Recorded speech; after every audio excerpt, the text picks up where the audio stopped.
أشهد أن محمدا عبده ورسوله اللهم صل وسلم وبارك على نبينا محمد وعلى آله وأصحابه أجمعين.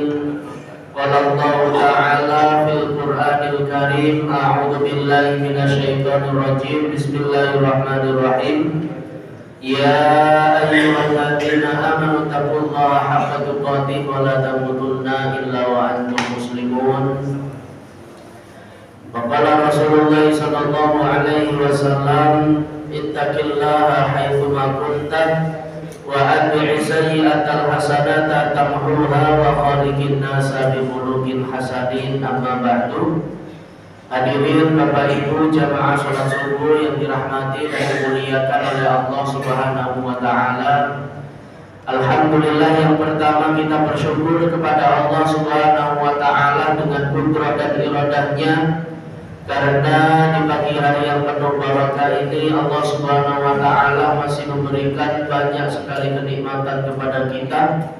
Allah Subhanahu wa taala masih membangunkan kita, kemudian kita bergegas ke rumah Allah Subhanahu wa taala dalam rangka kita bersama-sama untuk menunaikan ibadah salat subuh secara berjamaah, dilanjutkan dengan majelis ilmu, thalabul ilmi seperti ini.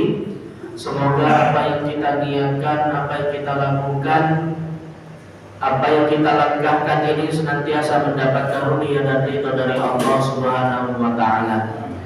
Kemudian yang kedua, salat serta salam semoga senantiasa terlimpah curahkan kepada junjungan kita Nabi Muhammad sallallahu alaihi wasallam beserta keluarganya, para sahabat-sahabatnya serta kaum mukminin dan mukminat yang senantiasa taat dan patuh kepadanya.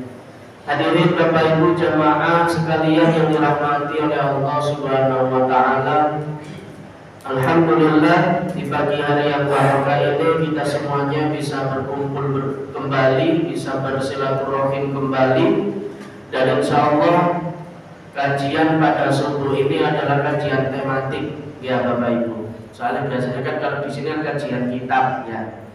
Beberapa ustadz yang sudah istiqomah untuk sarang-sarang memotivasi wa ta'awanu 'alal birri wat taqwa wa la ta'awanu 'alal itsmi wal 'udwan. Kita saling memotivasi, saling mengingatkan, saling belajar dan saling thalabul ilmi, dan semoga apa yang kita lakukan ini secara terus menerus itu akan menjadikan wasilah kita untuk senantiasa semangat untuk beribadah kepada Allah Subhanahu wa taala. Bapak Ibu rahimakumullah, setidaknya dalam pertemuan pagi ini saya akan membahas tentang beberapa ciri umat Nabi Muhammad sallallahu alaihi wasallam, dan hal ini salah satunya sudah Allah jelaskan di dalam Al-Qur'an surat Al-Fat ayat 29. Jadi kita ngaji Quran surat Al-Fat ayat 29 beserta dengan beberapa tafsir dan maknanya. Di situ menjelaskan tentang beberapa ciri umat Nabi Muhammad SAW atau sifat Rasulullah SAW yang kemudian Allah menekankan ciri-ciri itu untuk dimiliki bagi orang-orang yang beriman. Napa mawon Allah Subhanahu wa taala berfirman, a'udzu billahi minasyaitonir rajim, bismillahirrahmanirrahim. Muhammadur Rasulullah walladzina ma'ahu asyidda'u 'alal kuffari ruhama'u bainahum tarahum ruk'an sujjadan yabtaghuna fadlan minallahi wa ridwana simahum fi wujuhihim min asaris sujud. Kata Allah Subhanahu wa taala, Muhammadur Rasulullah. Muhammad itu adalah utusanku, kata Allah Subhanahu wa taala. Lalu Bapak Nabi Muhammad diutus oleh Allah pada saat itu, apalagi di zaman jahiliyah, apalagi proses dakwah Nabi Muhammad itu sangat luar biasa Bapak Ibu tantangannya ya. tidak hanya kaum Quraisy ya, kaum musyrikin pada saat itu, akan tetapi banyak sekali kaum mohon maaf orang munafik ya yang menentang dakwah Nabi Muhammad Shallallahu Alaihi Wasallam, termasuk pamannya sendiri itu masih sangat benci terhadap Nabi Muhammad Shallallahu Alaihi Wasallam. Maka sikap yang pertama, ciri yang pertama yang dimiliki oleh Nabi adalah asyidda'u 'alal kufar, bersikap keras terhadap orang-orang kafir. Nabi itu sangat tegas Bapak Ibu terhadap orang-orang yang menyimpang pada saat itu. Ketika dijelaskan oleh Nabi ayat seperti ini, ya, walaupun pada saat itu manusia masih belum mengenal Tuhannya, manusia itu masih belum mengenal Allah. Pada saat itu manusia itu masih menyembah berhala, masih menyembah matahari, bahkan Nabi itu dikatakan majnun, bahlul, dan lain sebagainya. Makanya Nabi itu sangat keras terhadap pemikiran-pemikiran orang-orang musyrik pada saat itu, asyidda'u 'alal kufar, terhadap orang-orang kafir. Kenapa demikian Bapak Ibu? Karena Nabi Shallallahu Alaihi Wasallam itu bagian dari utusan Allah yang kemudian beliau itu salah satunya ditugaskan untuk memberikan uswatun hasanah. Makanya Bapak Ibu rahimakumullah, di zaman sekarang ini ya, kita harus betul-betul pandai memilih dan memilah dari lingkungan-lingkungan yang kurang kondusif, lingkungan-lingkungan yang kurang baik. Itu nanti akan berdampak kepada kita, itu nanti akan berdampak kepada anak-anak kita. Jadi bahaya gitu. Makanya dengan Bapak Ibu panjenengan sedanten ini nopo ilmu, nopo niat teng masjid ngeten iki ya, majelis ilmu, padha-padha silaturahim, padha-padha belajar kaya ngeten iki, sebenarnya kita ini menguatkan fondasi keimanan kita. Makanya jangan sampai kita itu ikut-ikutan dengan budaya orang-orang kafir. Makanya sekarang itu banyak sekali ya, era-era kita itu 2025 masuk di 2026 Bapak Ibu, itu kita akan masuk era VUCA. Apa itu era VUCA? Era yang tidak jelas. Ya, jadi wis boten karu-karuan, banyak dinamika, banyak perselisihan, banyak kejahatan. Itu nanti bisa dengan cek nanti di Google, era VUCA, era VUCA. Jadi era yang penuh dengan tantangan. Tidak hanya tantangan terhadap teknologi saja, termasuk sekarang hari ini di dalam HP kita ya, ini sudah ada AI ya kan. Nah, AI itu salah satu bentuk kemudahan akses kita kalau AI ini kita gunakan dengan maksimal, dengan baik. Kalau misalkan teknologi ini kita salah gunakan, maka kita akan diperbudak sama teknologi. Dan satu hal yang jenengan pahami, teknologi ini sebenarnya dibuat oleh orang-orang yang seperti itu. Makanya kita harus pandai-pandai memilih dan memilah. Tidak hanya teknologi, lingkungan termasuk itu Bapak Ibu. Makanya kita harus keras memiliki pandangan, sudut pandang yang selanjutnya yang sangat ini ya, visioner. Nah, termasuk ada beberapa iklan-iklan yang di situ kemarin yang sempat viral, boikot produk ini, boikot produk ini. Yaitu salah satu ikhtiar kita. Ya, kalau bukan kita terus siapa lagi kan begitu. Boikot produk ini karena apa? Mungkin banyak tidak jelas ya kan produk ini. Ya kita harus paham, apalagi sudah difatwakan sama Majelis Ulama Indonesia. Maka kita sebagai umat Nabi Muhammad SAW jangan ikut-ikutan dengan budaya-budaya seperti itu. Ya. Karena ini ngaji subuh ya, kalau ngaji subuh itu Bapak Ibu saya tinggal ini sing hadir itu lari-lari umur 50, 60, 70 ngoten ya.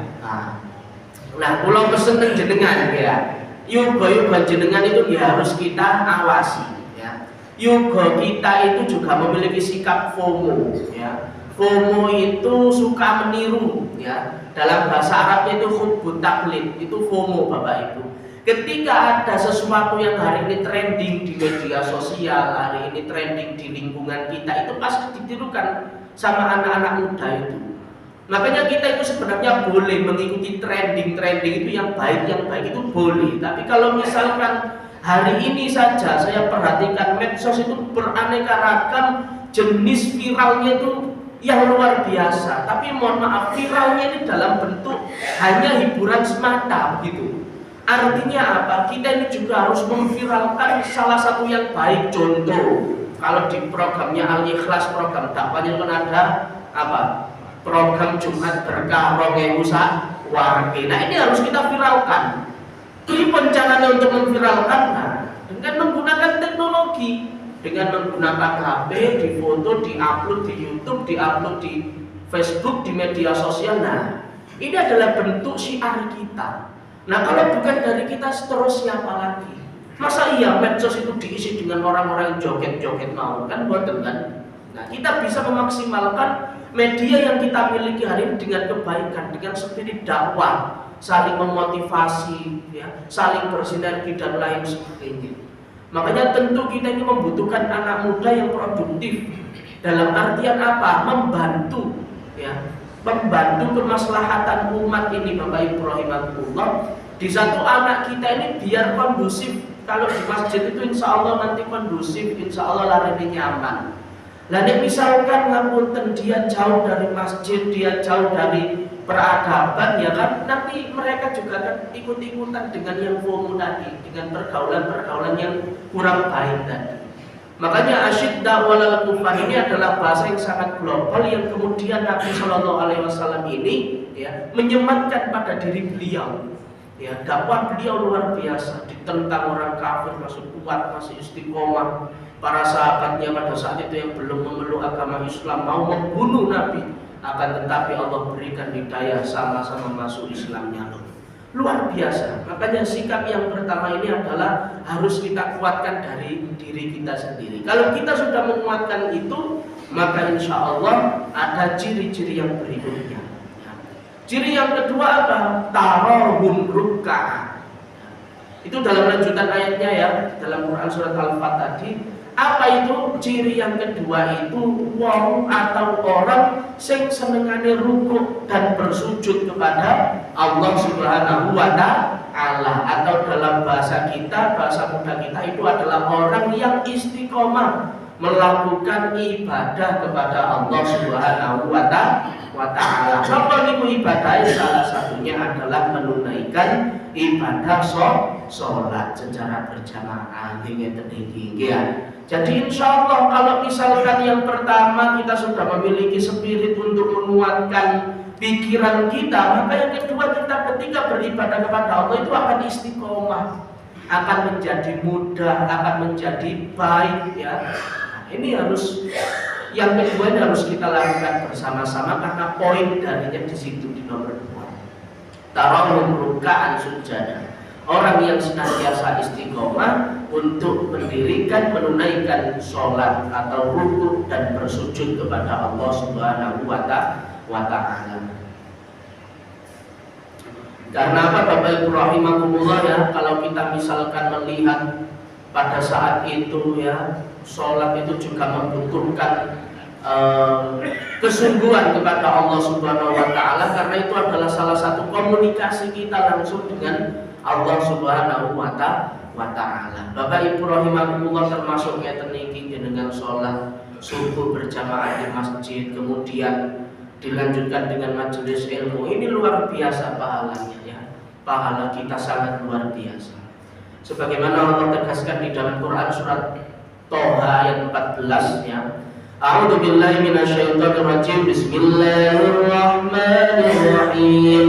Innani anallahu la ilaha illa ana fa'budni wa aqimis sholata li dzikri. Kata Allah Subhanahu wa Ta'ala, sungguh aku ini Tuhanmu Allah.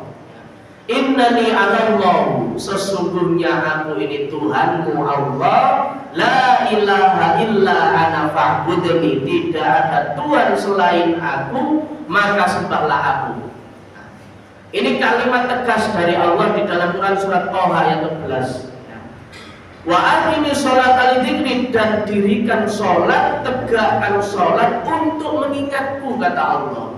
Dalam bahasa Al-Quran itu lidzikri, untuk mengingatku, kata Allah Subhanahu wa ta'ala. Mangkanipun ngapunten nek misalkan jenengan Bapak Ibu diuji kali Allah, ya selain kita ini memiliki sikap sabar, tapi kita harus mendekatkan diri kepada Allah sebagai sarana untuk berzikir kepada Allah Subhanahu wa ta'ala. Nah, dengan kita senantiasa sholat, ya, karena sholat ibadah itu juga ada yang wajib, ada yang sunnah, maka kita perbanyak kualitas ibadah kita kepada Allah Subhanahu wa ta'ala. Ada ibadah-ibadah yang sunnah, misalkan membaca Al-Quran, menunaikan ibadah puasa sunnah Senin Kamis, puasa Daud misalkan, atau misalkan sholat tahajud, sholat duha. Nah, ini insya Allah nanti akan dibimbing oleh Allah Subhanahu wa ta'ala agar hati kita ini tidak mudah keras, pikiran kita bisa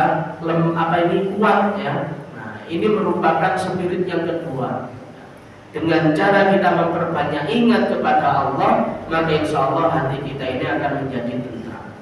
Kemudian yang ketiga adalah yabtaguna fadlan minallahi wa ridwana. Ciri yang ketiga itu adalah mereka yang senantiasa melakukan kebaikan dan amal solih kepada sesama manusia. Jadi yabtaguna fadlan minallahi wa ridwana. Atas dasar apa? Atas dasar ridho Allah Subhanahu wa ta'ala. Jadi orang-orang yang suka dengan kebaikan, orang-orang yang suka dengan kebermanfaatan, ya, melakukan kebaikan, melakukan kebermanfaatan pundi kepada sesama manusia. Setelah kita menguatkan ibadah kita kepada Allah, bahkan di dalam Al-Quran ada istilah hablum minallah. Nah, kemudian ciri yang ketiga ini adalah hablum minan nas, melakukan kebaikan kepada sesama manusia. Ning wonten tanggane sing lagi kesusahan, nggih ayo dibantu. Nek misalkan wonten saudara kerabat, apa istilahnya, sahabat, jamaah yang lagi membutuhkan, ya kita bantu. Nah, ini kita itu sebagai makhluk sosial harus saling tolong menolong. Bapak Ibu rahimakumullah, ya, mengapa ini juga sangat penting? Karena dengan kita melakukan kebaikan, kebermanfaatan kepada sesama manusia, itu justru Allah akan menambah kebaikan kita sebagai tambahan kebaikan kita. Dengan kita memiliki sikap peduli, ya, apalagi Islam itu sangat anti dengan yang namanya sikap bakhil, ya. Islam oleh sikap medit, ya, ada bantuan pembangunan masjid kita bantu, ya, baik itu dari materi, baik itu dari uang, dari tenaga, pikiran dan lain sebagainya. Ada orang yang membutuhkan kita bantu. Nah, intinya wong Islam itu nyaknyo kata Bapak Ibu, ya. Nah, misalkan wong Islam senengane nang masjid tapi mahmo nggih. Nah, itu berarti kualitas, ya, kualitas keislamannya juga masih dipertanyakan. Jadi harus nyaknyo. Nah, kita belajar dari beberapa para sahabat, ya, Utsman bin Affan misalkan gemar sedekah tapi hartanya melimpah ruah barokah. Nah, ini luar biasa Bapak Ibu rahimakumullah, ya. Nah, tidak hanya itu, bentuk kebaikan kita itu ya minimal, ya, yang pernah saya sampaikan, ya, beberapa pertemuan lalu itu, ya, kalau misalnya kita tidak memiliki uang, ya, atau misalkan kita itu masih diuji sama Allah, misalkan masih bisa untuk berbuat kebaikan. Dalam kitab Adabul Mufrad itu disampun dijelaskan apa itu seminim-minimnya kita berjumpa dengan saudara kita, maka kita harus senyum, ya. Tabassumuka fi wajhi akhika laka shadaqah. Karena senyum terhadap saudara-saudara kita itu adalah bagian dari sedekah, bagian dari kebaikan. Mungkin dari senyum tok ae wajhi abot menggea. Dan misalkan ketemu tiyang boten senyum curang kayak lapus iki wong iki, nah, kita timbul perspektif yang kurang baik. Nah, karena nek ketemu tiyang assalamualaikum, nah, senyum bagi.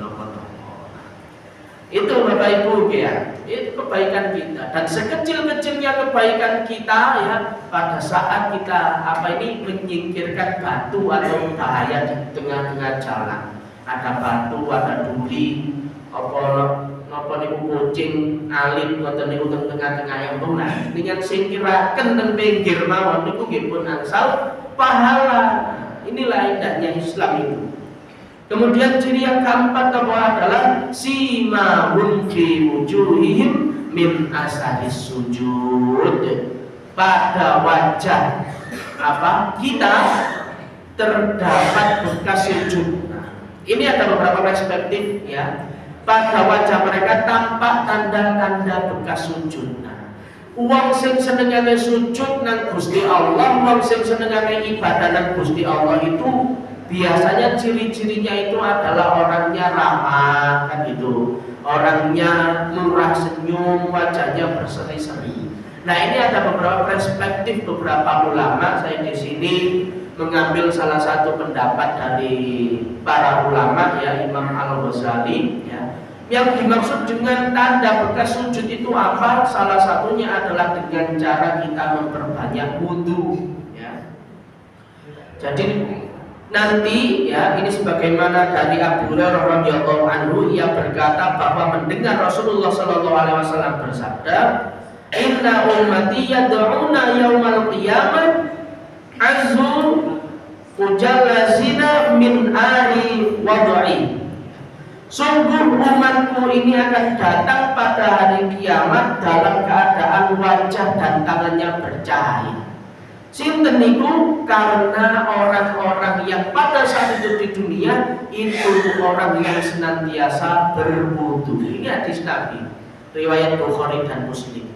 Jadi nanti akan banyak sekali manusia itu dikumpulkan sama Allah Bapak Ibu setelah hari kiamat itu ya.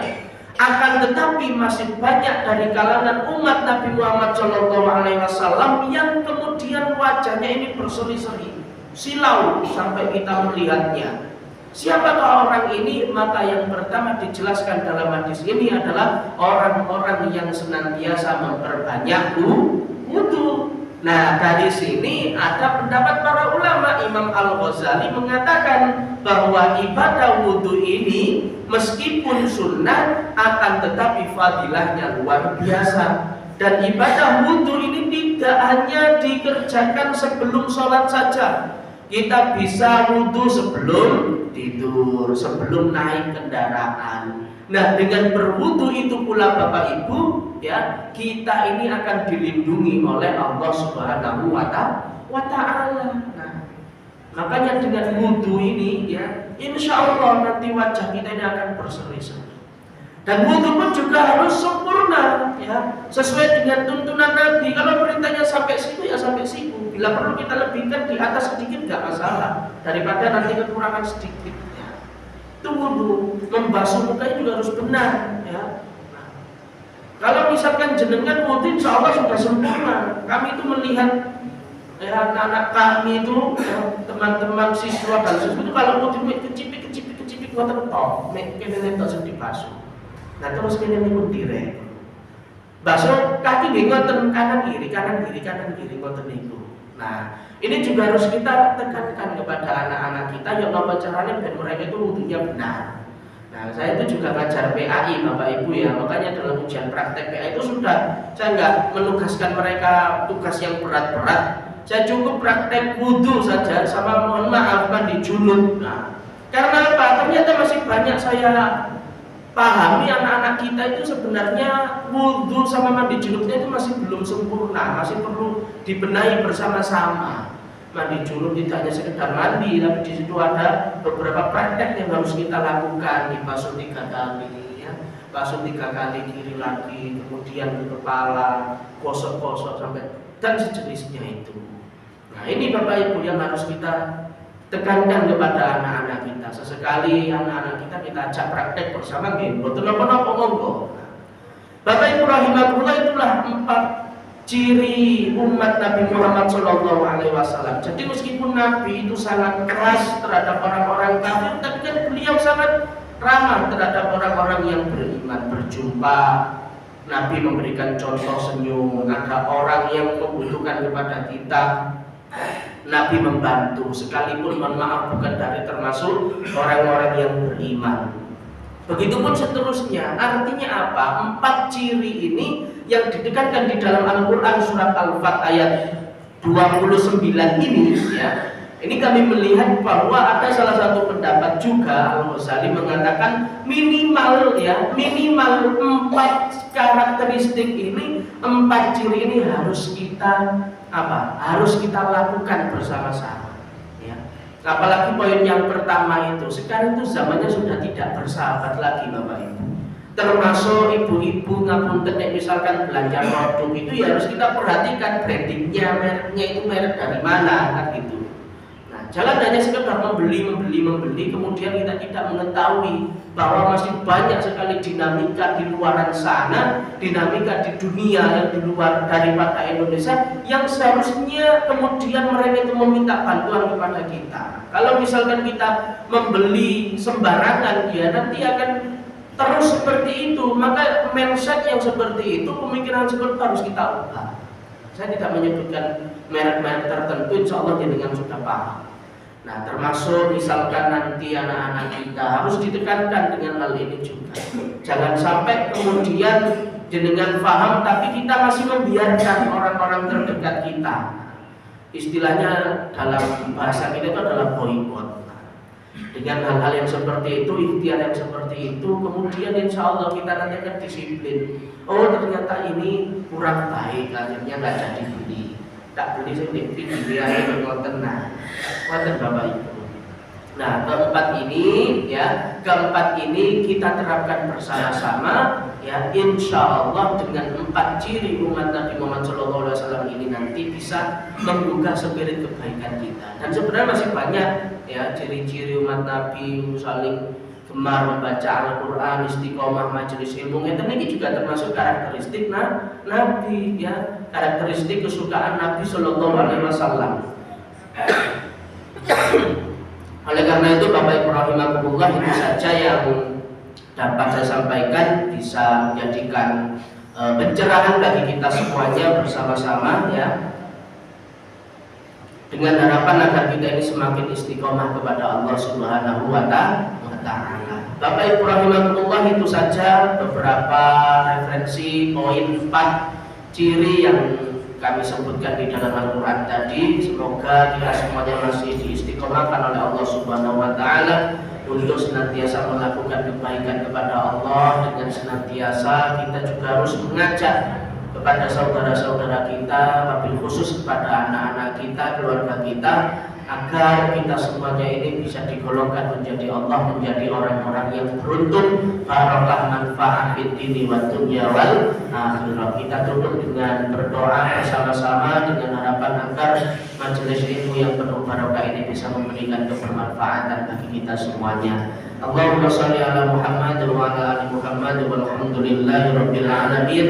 Hamdan syakirin, hamdan na'imin, hamdan yuafi ni'amahu wa yukafi mazidah. Ya Rabbana lakal hamdu kama yanbaghi li jalali wajhikal karim wa 'azimi sultanik. Allahumma ighfir lil mu'minina wal mu'minat wal muslimina wal muslimat al ahya'i minhum wal amwat innaka sami'un qaribun mujibud da'wat. Allahumma iftah lana abwabal khair wa abwabal barakah wa abwabal ni'mah wa abwabal rizqi wa abwabal quwwah wa abwabas sihhat wa abwabas salamah wa abwabal afiyah wa abwabal jannah. Allahumma afina min kulli bala'id dunya wa adzabil akhirah wasrif anna bihaqqil qur'anil azim wa nabiyyikal karim syarrad dunya wa adzabal akhirah wa faradallahu lana wa lahum bi rahmatika ya arhamar rahimin. Subhana rabbika rabbil izzati amma yasifun wa salamun alal mursalin walhamdulillahi rabbil alamin. Demikian yang saya sampaikan, kurang lebihnya saya mohon maaf. Yang sebesar-besarnya hadanallahu wa iyyakum ajma'in wal 'afwu minkum. Wassalamualaikum warahmatullahi wabarakatuh.